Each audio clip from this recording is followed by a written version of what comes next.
Hello friends, future classes पर आप सभी का स्वागत है।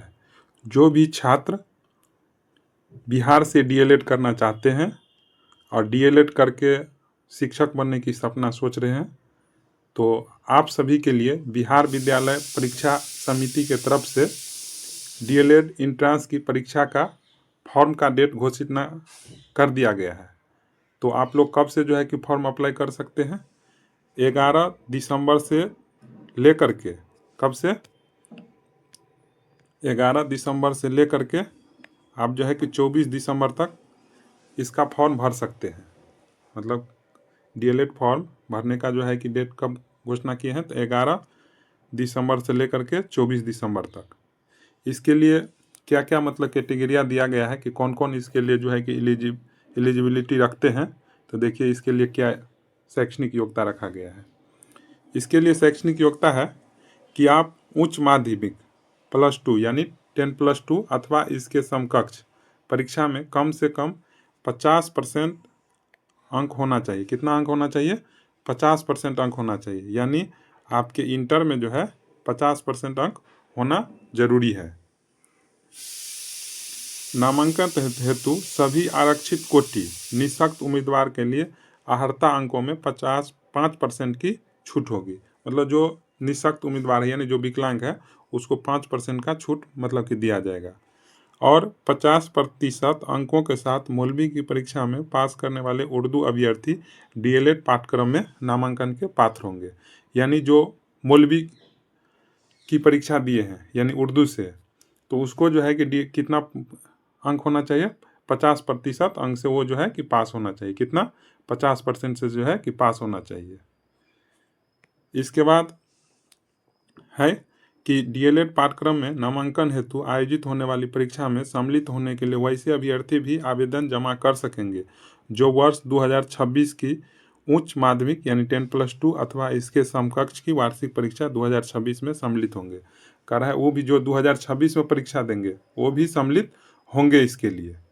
लेकिन डीएलएड पाठ्यक्रम में नामांकन उच्च माध्यमिक +2 अथवा इसके समकक्ष की परीक्षा में 50% आरक्षण श्रेणी के उम्मीदवार को 5% की छूट अंक पाकर उत्तीर्ण होने की अभ्यर्थी का होगा। मतलब कि आप कि 2026 में यदि इंटर का एग्ज़ाम दे रहे हैं तब पर भी आप इस फॉर्म भरने के लिए एलिजिबल है, लेकिन आपको 50% अंक लाना होगा इंटर में तब। और कौन नहीं भर सकते हैं? तो कह रहा है कि वैसे अभ्यर्थी जो शास्त्री, पॉलिटेक्निक या आईटीआई या अन्य प्रकार की योग्यता रखते हैं तो वे डीएलएड कोर्स में नामांकन के पात्र नहीं होंगे।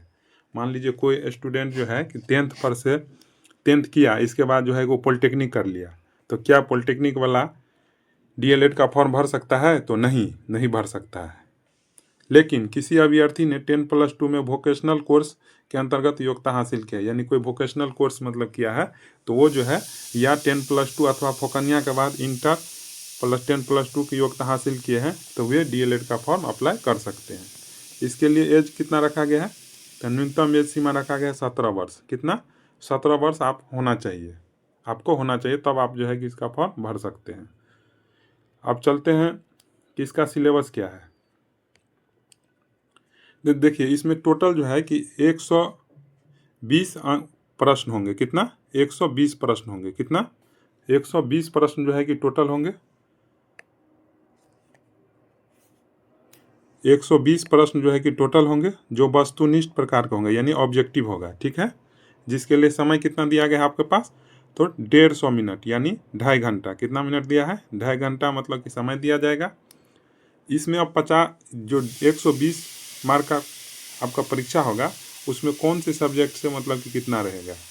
तो समान हिंदी या उर्दू, यानी जो हिंदी विषय रखना चाहते हैं या जो उर्दू विषय रखना चाहते हैं उसके लिए 25 अंक होगा। 25 प्रश्न भी होगा, उसका अंक भी कितना निर्धारण किया गया है? 25 ही। इसके बाद गणित से कि 25 प्रश्न पूछा जाएगा, विज्ञान से 20 रहेगा, सामाजिक अध्ययन से 20 रहेगा, अंग्रेजी से 20 रहेगा और रीजनिंग से कितना रहेगा? 10। यानी टोटल प्रश्नों की संख्या 120 और टोटल अंक कितना होगा? 120। अब चलते हैं कि इसके लिए क्या इसमें निगेटिव मार्किंग भी है। तो नहीं, इसमें क्या है, निगेटिव मार्किंग का प्रावधान नहीं है। आप जितना सही करते हैं आपको उतना ही अंक मिलेगा, यानी प्रत्येक सही उत्तर के लिए आपको 1 अंक मिलेगा। निगेटिव मार्किंग का इसमें प्रावधान नहीं है। ठीक है। परीक्षा शुल्क कितना लगेगा? तो समान कोटि, आर्थिक रूप से कमजोर, समान कोटि का अभ्यर्थी, पिछड़ा वर्ग, अत्यंत पिछड़ा वर्ग, इसके लिए 960 रुपया लगेगा। मतलब जनरल, EWS, OBC, EBC का 960 रुपया लगेगा। अनुसूचित जाति, अनुसूचित जनजाति या दिव्यांग, मतलब SC, ST, दिव्यांग का 760 रुपया लगेगा। कितना? 760 रुपया। और इसमें क्या होता है कि इसका परीक्षा जो है कि 1 से अधिक पाली में होता है, तो इसमें नॉर्मलाइजेशन का प्रावधान है। क्या चीज़ का प्रावधान है? यानी आपका जो टोटल मार्क्स जो आएगा, रैंक कार्ड जारी करेगा, उसमें जो है कि टोटल मार्क्स दिखाएगा, तो उसमें आपको नॉर्मलाइजेशन मार्क देगा। मतलब नॉर्मलाइजेशन के तहत आपको मार्क दिया जाएगा।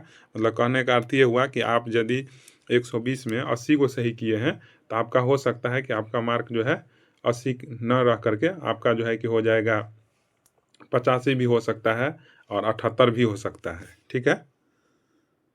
तो ये हो गया। इसके बाद जो है कि इसमें क्या क्या जो है कि आपको प्रमाण पत्र अपलोड करना होगा फॉर्म भरते समय।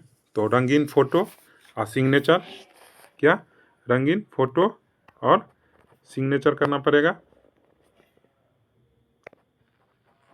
इसके बाद जो है कि आपको मैट्रिक 10th का प्रमाण पत्र एवं अंक पत्र, मतलब मैट्रिक का मार्कशीट और जो है कि सर्टिफिकेट, इंटर का जो है मार्कशीट और सर्टिफिकेट। इसके बाद अनुसूचित जाति या OBC है या EBC है या SC है तो उसका जो है कि प्रमाण पत्र आपको अपलोड करना पड़ेगा। तो इस प्रकार से आप जो है कि DLED का फॉर्म अप्लाई कर सकते हैं। तो आज इस वीडियो में इतना ही। धन्यवाद।